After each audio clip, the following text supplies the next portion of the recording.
Welcome to the Gene Food Podcast. I'm your host, John O'Connor. Today our guest is Dr. Neil Nathan. Dr. Nathan is a board-certified family physician and a founding diplomat of the American Board of Integrative and Holistic Medicine. Dr. Nathan attended medical school at the University of Chicago, Pritzker School of Medicine, and he has devoted much of his 44-year career to helping treat complex cases of debilitating illness such as fibromyalgia, Lyme disease, chronic fatigue and pain, as well as mold toxicity. He's authored several books, including On Hope and Healing, Mold and Mycotoxins, Current Evaluation and Treatment, as well as his latest book, Toxic. I think there's a lot to learn from Dr. Nathan. He's treating patients that are very sensitive and are suffering from very severe illness, but there are lessons in his treatment regimens that we can all use in crafting a supplement plan or just living healthier lives. So I'm excited to learn from him. And without further ado, here's Dr. Nathan. Your practice is in Northern California and has been for quite some time, right? Could you just tell the audience in terms of location-wise, are you north of San Francisco? Is that right? Or where are you? Yes, we're about 150 miles north of San Francisco. Okay, cool. And when you dive into the book, after you get past the dedication to your wife, the first thing that popped out to me was the first image that you have on page 11 of the book is of these smokestacks. And it's a theme that runs through the book, that there's a growing toxicity in the world that we're seeing with chemicals and all sorts of different things that are sort of that weren't there before. Can you speak to that a little bit in terms of from 10,000 feet? I mean, I'm sitting here in New York City, and should I be concerned? I mean, what's the tell us your take on this. The answer is, from my perspective, yes. Many people who work in this field, one of the things we're all agreed on, even though we don't have the science to prove it as conclusively as others would like, is that the world we're living in is increasingly toxic. And I will be happy to talk about that in any detail you want to. Well, I'd like for you to address it in detail because, and I want to get, there's a lot we want to get into here. I want to get into some of the stories of your patients, like Karen's story that you share in the book, which are absolutely fascinating. But to reach the largest audience, it seems to me, anecdotally, that there is a growing group of people who seem to be sensitive to their environment. Maybe not to the level that you're seeing with your patients, but they sense something's a little bit wrong. And what are some things to look for in the environment that you said that you see as being troublesome, as we move forward with technology? Well, I don't know that it's looking at the environment as much as I think one of the illnesses of our current world that is not discussed, I would call it numbness.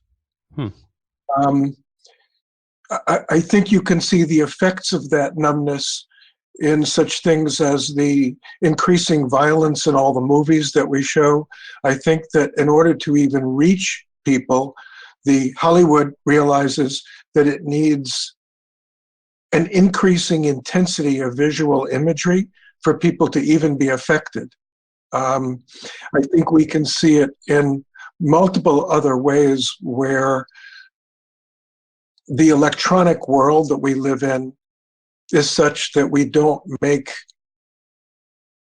eye-to-eye contact with people, which is the essence of all human interaction. And I think that numbness extends itself to people not paying attention to how their body reacts to being in a variety of situations. And so you might, for example, wrinkle your nose as you walk down the scented detergent aisle of the supermarket and not realize that it may actually be impacting you, but you're not noticing that.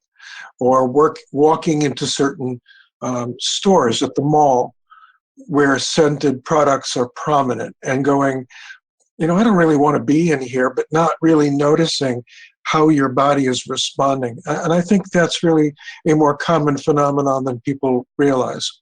Right. And so it ties in well with your message in the book too, which is that people that have these sensitivities are often robbed of their insight, I think is a way you could say it, because their social circle tells them, well, that's not possible. That must be all in your head. You must be imagining that. Yes. You share a story in the book of Karen. Karen develops Lyme disease. Basically, she becomes terribly ill. And can you speak to that? This idea that there are people that really are having these issues, and kind of how you decipher something that's psychosomatic from something that's happening, physiologically in their body. Yeah, of course. Okay. So first of all, Karen's not a real name to protect her privacy, Sure. but she has given me permission to share her story. I do use it as a teaching tool because I think it points out a lot of important information. She lived in Northern California and had been walking her dogs in the woods. They came back loaded with ticks, and she didn't think much about it until about 3 weeks later when she came down with what looked like a flu. Wow. Now, fortunately, she got into the hands of doctors who had heard of and knew how to treat Lyme disease early, and she got some treatment for Lyme disease. But it wasn't as effective as they had hoped. And she slowly got worse and worse in terms of neurological events in which she would suddenly start writhing and twisting and moving, falling on the floor in something that looks like a seizure.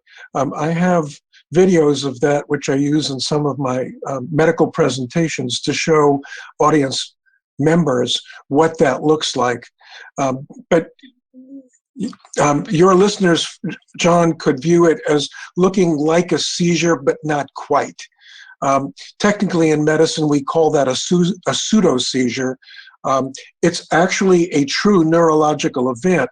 It just doesn't show up as an EEG positive when neurologists look at it. And she began to have these not only randomly, but particularly when she would be in church or at the grocery store, when she was exposed to a variety of scents, either perfumes or, as we mentioned, the detergent aisle at the grocery store, where she would literally fall down and people would get freaked out and they would call the emergency room, and she would go there and they would not know what was really going on for her. She went on like this, increasingly getting worse till she was confined to a wheelchair when I saw her a number of years ago. And what it seemed to me at that time, we slowly figured out that not only did she have one of the co-infections of Lyme disease called Bartonella, but she also had mold toxicity.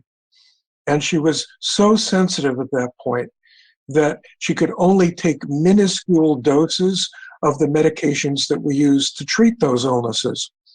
But we proceeded very slowly, very carefully. As we realized she had mold toxicity, she had mold remediators come to her home and clean it up. Very, very slowly, she got better. But during that time, we would see things like she would literally be walking down the halls of our office, walking fine, and all of a sudden fall down on the floor and start writhing. Wow. And we would discover that one of our office staff who washed her clothes in the detergent Tide was at risk, meaning this happened with enormous consistency. It took us a long time to figure it out. This was clearly not psychogenic. I mean, she's simply walking down the hall with me talking, and all of a sudden she's on the floor. And we're going, what? But as we evaluated this, we discovered that the detergent that she was being exposed to by scent was the culprit. And we then treated, this is technically known in medicine as multiple chemical sensitivity. It's a very real phenomena in which any number of chemicals in the environment can trigger a wide variety of events. The hallmark of multiple chemical sensitivity is a virtual instantaneous reaction on the part of the person who unfortunately has had this sensitization process. in which literally within seconds of exposure to some scent. Now it can be cigarette smoke, wood smoke, fire scent. It can be detergents, chemicals of any type. And the reactions can vary a bit, but it is almost instantaneous perception of profound weakness, fatigue, brain fog, or neurological events like the ones we're seeing here. So other people look at it and go, oh, that's not possible. And there are well over 1 million people in this country who have multiple chemical sensitivity. So it is not only possible, it's happening. And often these patients are simply not believed by their family, friends, even their physicians. So this is a very real, non-psychological issue, which is treatable. And Karen is a very excellent example of that. Over time, we were able to treat her, get the mold out of her tissues, we were able to successfully treat the Bartonella and Lyme, and she is now able to go on 100-mile bicycle marathon runs and do virtually anything she wants. And she's currently in practice as a consultant now, paying it forward, helping other people who share her story. Very cool. And so for the listener, Dr. Nathan has testing protocols that he uses to identify these different toxins. So can you tell us, in her story, obviously not her real name, Karen, what did some of her testing look like that put you in this position where you're like, okay, I know what I'm looking at? For example, the mycotoxin panels that you run. Well, for Karen, I treated her before the mycotoxin panel was available, so that's not a good example. She did test positive for Lyme and Bartonella and Babesia on blood testing, so that was something that was well confirmed. The testing we had for her back in those days was much more primitive. It included something which we call visual contrast sensitivity, which is a test that your listeners can get online through the website survivingmold.com. But that's a very primitive test and is not specific for mold. Right. What we have now is infinitely better. We have several laboratories, namely the Great Plains Laboratory and Real-Time Laboratory, that are able to take a specimen of urine and analyze it for the presence of mold toxins, which we technically call mycotoxins, and actually measure which toxins are in the body and how much of it there is. So this is something we are now able to measure quite accurately and to really get a clear bead on what's going on. Yeah, and can you tell us, so it's basically a urine test that you have to have a doctor order for you for these labs. And one of the things that's really a hot topic out there in the integrative health and sort of, like, for lack of a better term, biohacking community are mycotoxins in food. There's whole coffee companies that have sprung up saying, we're mycotoxin free coffee, or it's not to sort of marginalize that argument, but I'm wondering, somebody like you who sees these patients who are suffering from mold illness, what role do you see the mycotoxin in food issue as having in treating these patients? Well, I mean, John, that's an interesting question and fairly controversial, but we have some brand new research to shed some light on it. So first of all, I'll give you my biases, which are the major exposure to mold toxin comes from water-damaged buildings. Okay. There's a reason for that, which is we're doing this broadcast and I live in Northern California and I'm looking out my window at the redwoods, and because that's where I live. And in my environment, there are probably 1,000 species of mold sitting out there in my backyard and front yard. All but 7 of those species are not toxic to human. And molds in the natural world make mycotoxins to keep other mold species out of their ecological niche. So we have molds that prefer redwoods or tan oaks or rhododendrons or azaleas, or so each tiny part of the ecological niche attracts certain mold species that prefers to be in that niche, and they make their mycotoxins just to keep others out of their turf. So you can have mold allergy in the outside world, but you're generally not going to get any mold toxicity from that exposure because it's not enough of it to actually bother anybody. However, in a water-damaged building, those toxic mold species can grow unopposed, and you can get massive quantities of mold producing massive quantities of toxins, and that's the issue. Okay, so outside mold is not an issue, but those mold spores in a building release the spores and the fungal fragments and the mycotoxins, which are basically teeny materials. The spores are microscopic, and typically they get more into the lung, not to infect it, but to release their toxins, and that's the primary source of toxicity. So we do know that to a limited extent, food can become moldy.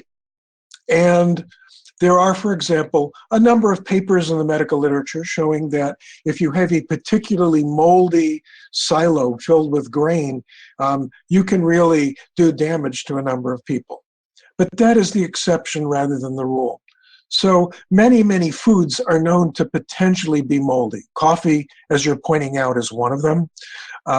Grains, fermented foods, tomatoes, on and on and on. There's a number of foods that are associated with the possibility that they would contain a significant amount of mold toxins.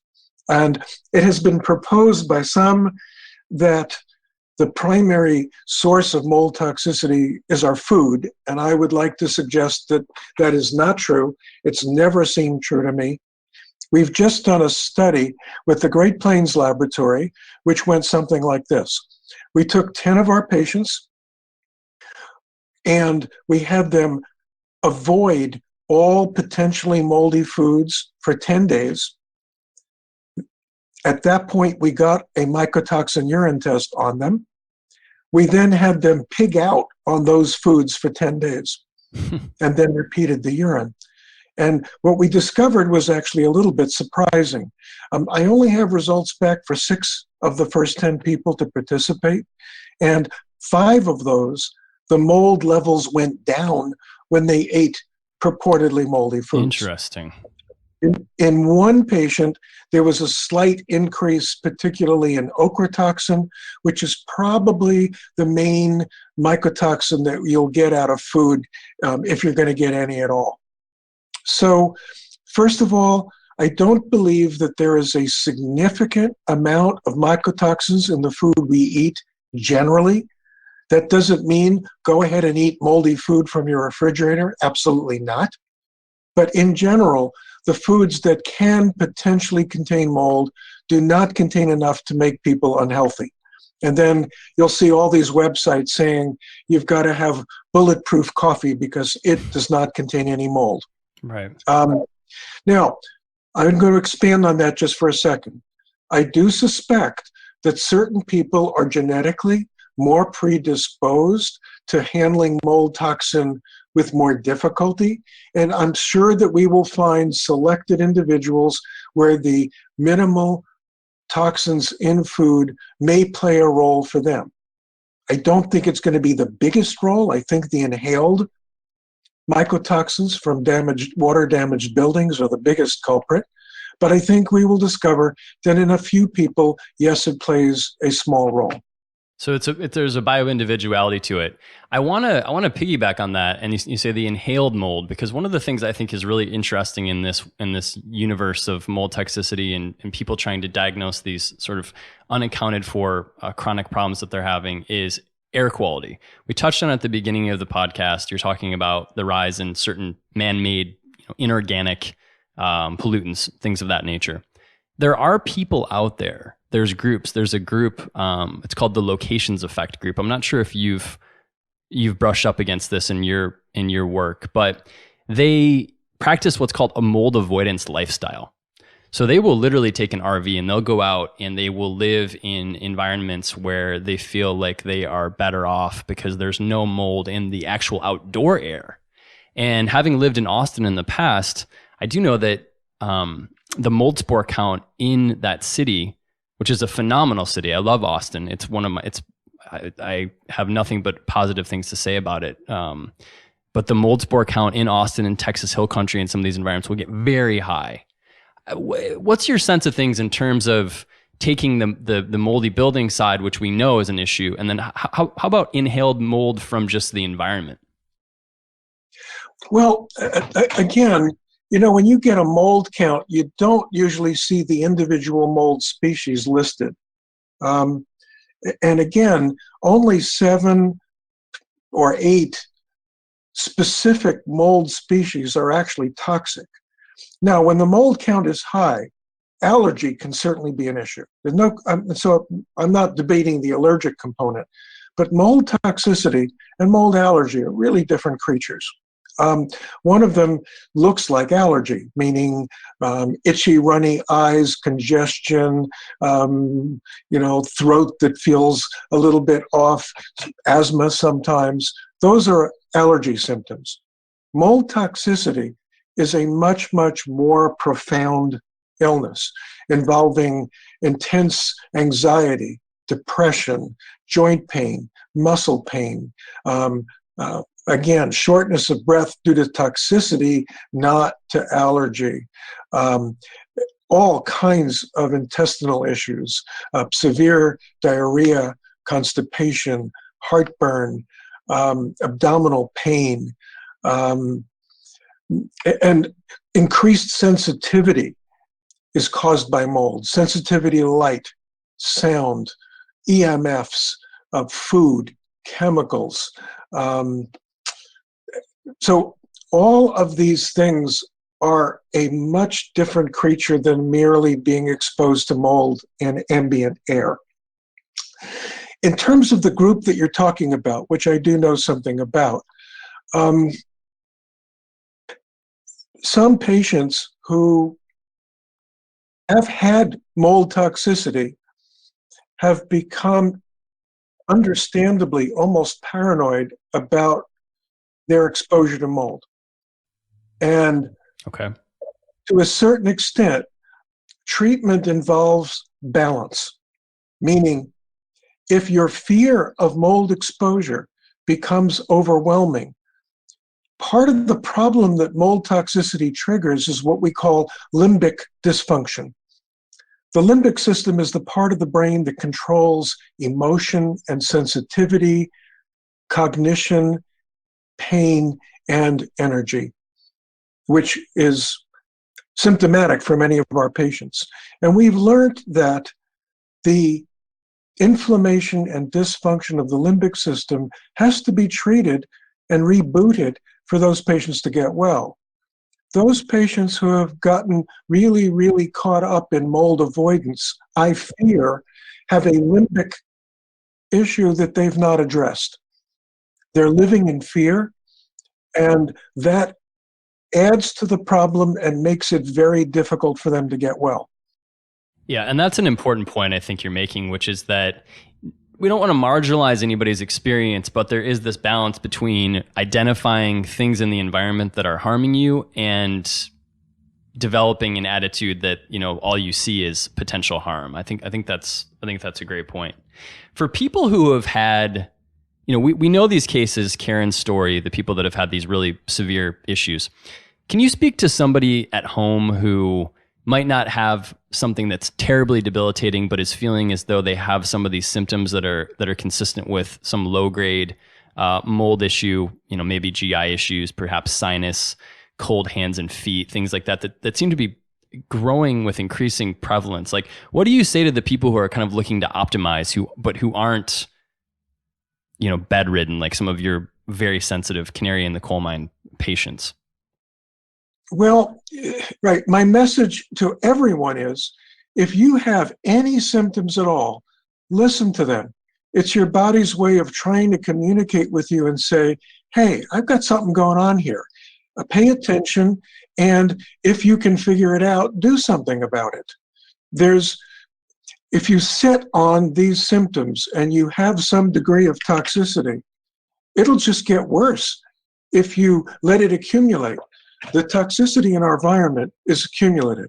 Mm-hmm. There are 80,000 chemicals in our environment that are new in the last 40 years that we've never tested.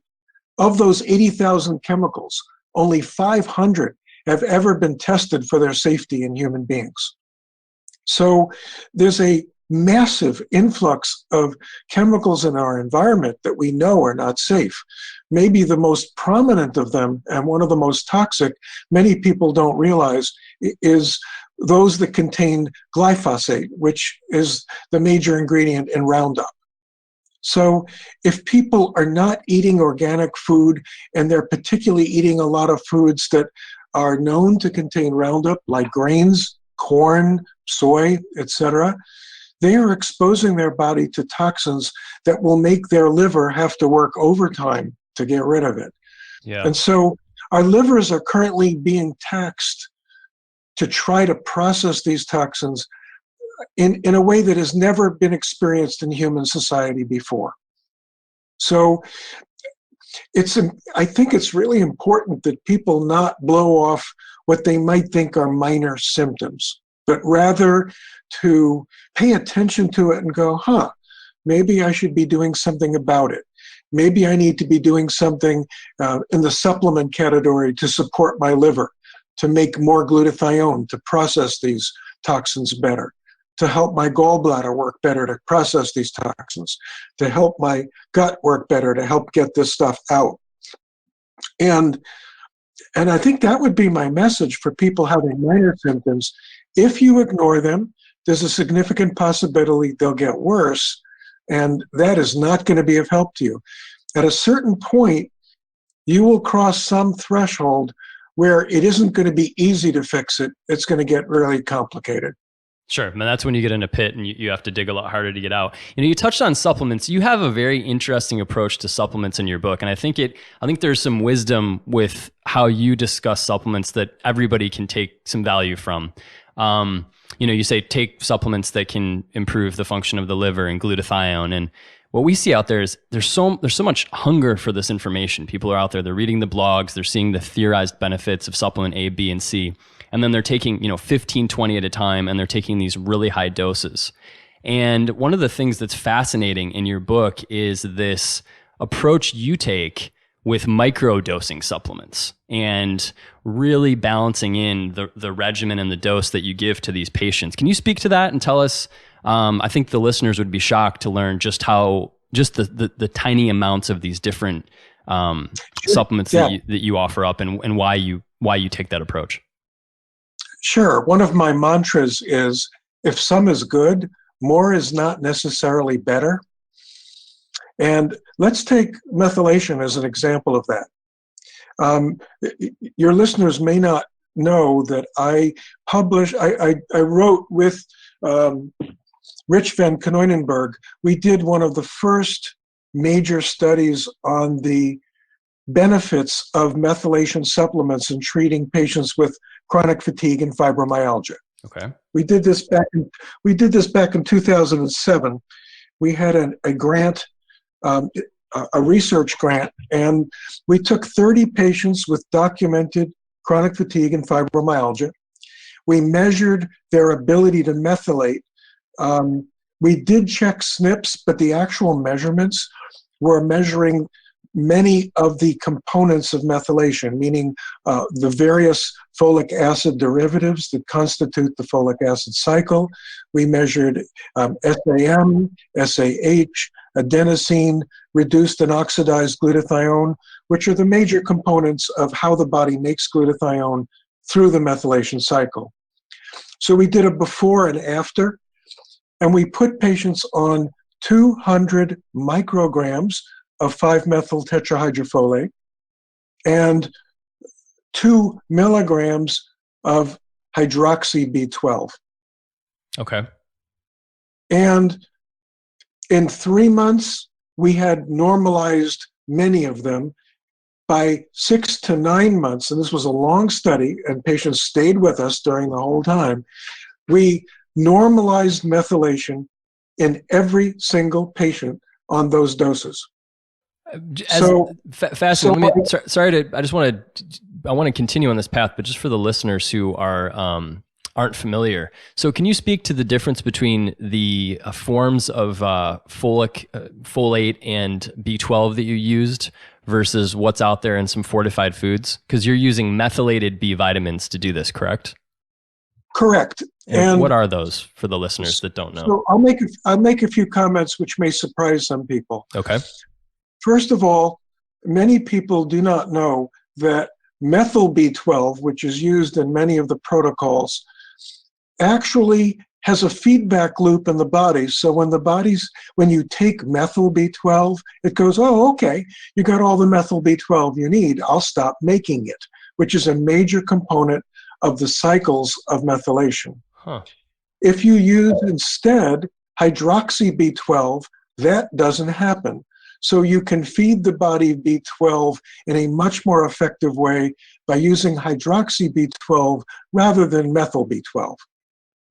Interesting. So, Dr. Nathan, one of the things I've heard, just again as an aside here, is that hydroxy B12 was problematic for some people because it inhibited nitric oxide synthesis. Is that what say you on that? Well, I think that's completely erroneous. Okay, good. That's what I need. We want to hear your opinion. So tell us why. The nitric acid cycle, or the OONO cycle, is fed by methylation. So anything you do to shut down methylation, that messes with the cycle. But if you feed methylation, as you would with hydroxy B12, that is much less likely to happen. Interesting. Were you using a standalone supplements, or did you use like a B complex? We used standalone. We used exclusively hydroxy B12, and we used a small amount of 5-methyl tetrahydrofolate. Now, in most supplements, keep in mind, we only used 200 micrograms of the 5-methyl tetrahydrofolate. Small dose. Most supplements have 800 micrograms, and many have as much as 5 milligrams or more. From my perspective, that's overkill. And again, the concept that if some is good, more will be better does not apply to most patients. The body just wants what it wants. And if you give it more than it needs, you're going to make it work to eliminate that extra supplement. And my thesis is it's already working too hard. Sure. It's already moving heaven and earth to get the toxins in it out. And even though this is not technically toxic, it's one more thing the body has to get rid of. So taking supplements in excessive dose, think that you'll get more out of it, isn't a concept that I would encourage people to embrace. I think that's a message that just needs to be shouted from the rooftops for all people that are taking supplements. I think it's very, very important. To finish out on this methylation study. So you found that these small doses of specific forms of B vitamins were able to really alter and change these biomarkers in a positive way. And did you look at MTHFR in any of this work? We did. One of the consultants for this study was Amy Yasko, who is one of the people who's pioneered the use of these. Amy designated and measured for us 5 specific SNPs that she thought would be relevant to our study. And we found that most of our patients had abnormal SNPs. So it was MTHFR, was it MTRR? What were some of the SNPs that the genes that you were looking at for this, that Amy Yasko identified? This was so long ago, I don't remember which ones Amy designated. But the take-home message is, regardless of hetero or homozygosity to SNPs, every single patient normalized methylation using this protocol. Wow. And what was the biomarker or the series of biomarkers that gave you the assurance that the methylation had been normalized? Well, virtually all of our patients on their initial test had abnormal components of the methylation blood test that we did. For example, almost all of them were low on SAMI, almost all of them were low on reduced glutathione, which are the two major markers that we're looking at, and all of them normalized those markers by the end of the study. So they increased the levels of natural antioxidants that the body makes Correct. by using this protocol. And did you Correct. look at homocysteine? Because I know there's a bunch of even mainstream doctors now that are giving a lot more credibility to these MTHFR SNPs than they used to, because they see how damaging homocysteine can be. Did you look at that? Actually, we did not. For whatever reason, that wasn't a part of our study. So I can't comment on that. Okay.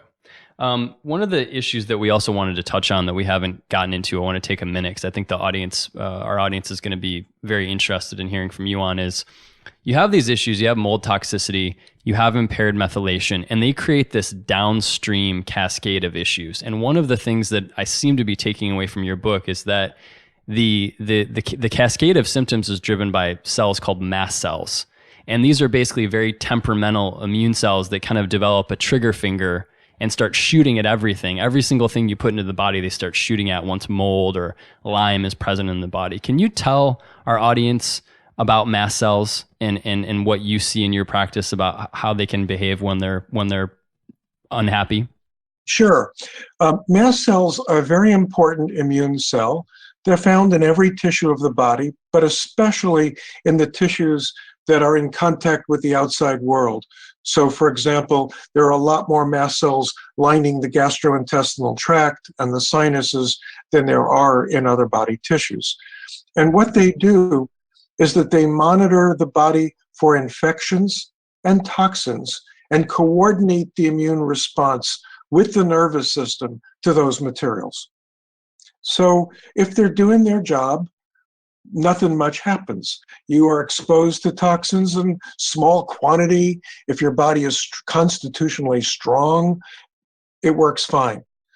But in the patients that I treat, and let me emphasize that my patients are typically referrals from other physicians of very, very sensitive and toxic patients that they've had trouble working with, so that my patient population is an unusually toxic and sensitive group, and I want to acknowledge that up front.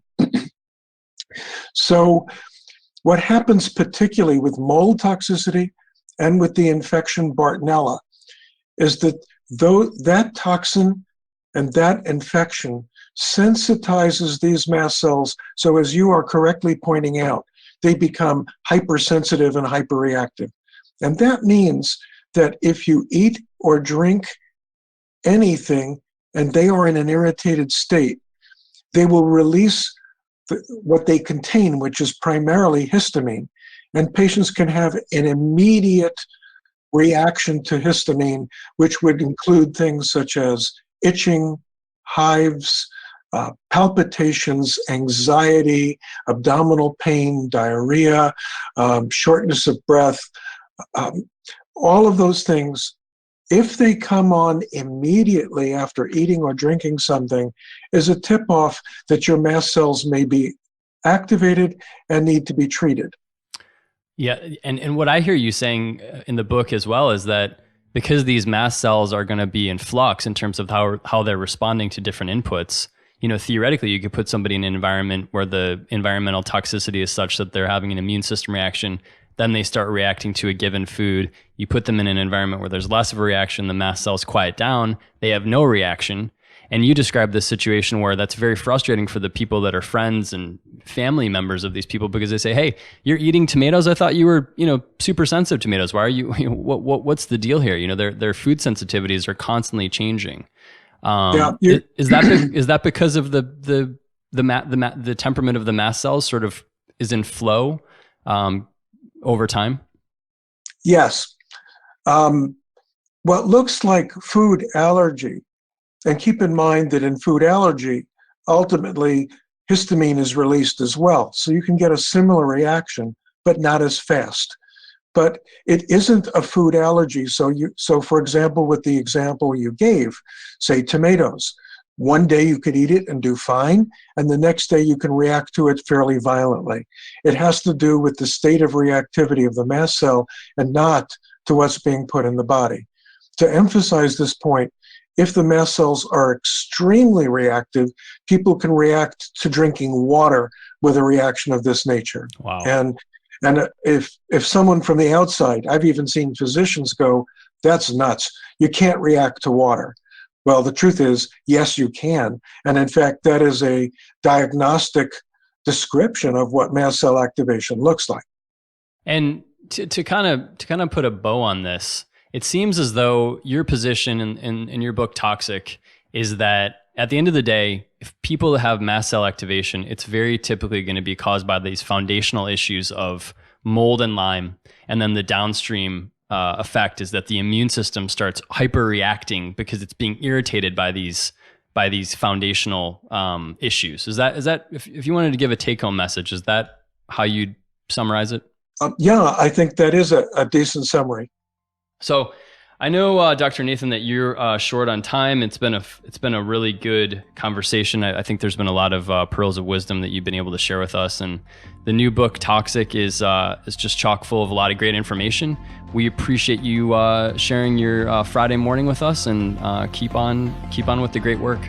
Okay, thank you very much, John. Thanks so much. Bye-bye. Okay, bye-bye. The Gene Food Podcast is our attempt to synthesize the latest developments in the fields of genetics, nutrition, and medicine, and offer you practical tips and stories you can use in your own unique health journey. If you enjoy this podcast, you can find more information online at mygenefood.com.